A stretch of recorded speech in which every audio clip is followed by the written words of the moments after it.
ಒಂದು second sir.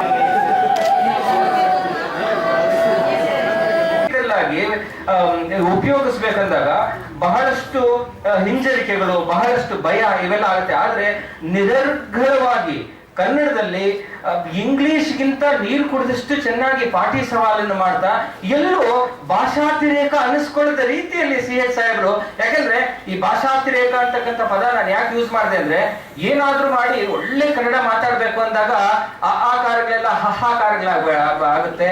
ತಾವು ಕೇಳಿರ್ಬೋದು, ಏನು ಊಟ ಈ ತರ, ಅಂದ್ರೆ ಭಾಷಾತಿರೇಕ ಆದಾಗ, ಭಯ ಆದಾಗ ಉಚ್ಚಾರಣೆಗಳು ಬದಲಾಗ್ತಾ ಹೋಗುತ್ತೆ.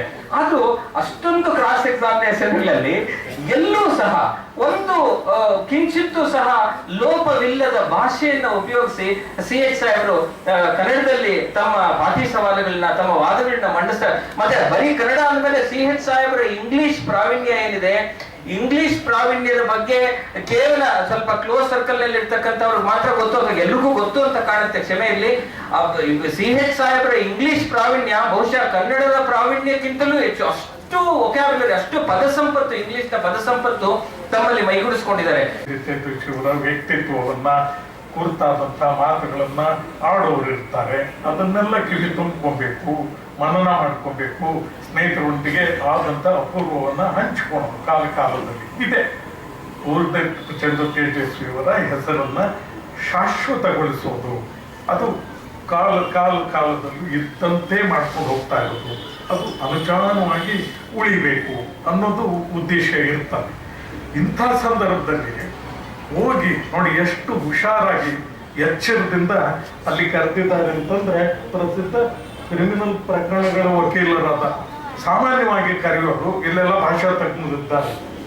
ರಾಮೇಗೌಡರು ಭಾಷಾ ತಜ್ಞರು, ನಮ್ಮ ಜೆ ಸದಾಶಿವ ಸಾಹೇಬರು ಕೂಡ ಕನ್ನಡ ಸಾಹಿತ್ಯವನ್ನ ತುಂಬಾ ಕರತಲ ಮೂಲಕ ಮಾಡ್ಕೊಂಡಿರೋರು, ತುಂಬಾ ಆಳವಾಗಿ ಕನ್ನಡವನ್ನ ಅಧ್ಯಯನ ಮಾಡಿರ್ತಕ್ಕಂಥ ಒಬ್ಬ ಅಪೂರ್ವವಾದ ವಕೀಲರಾಗಿರೋ ತನಕ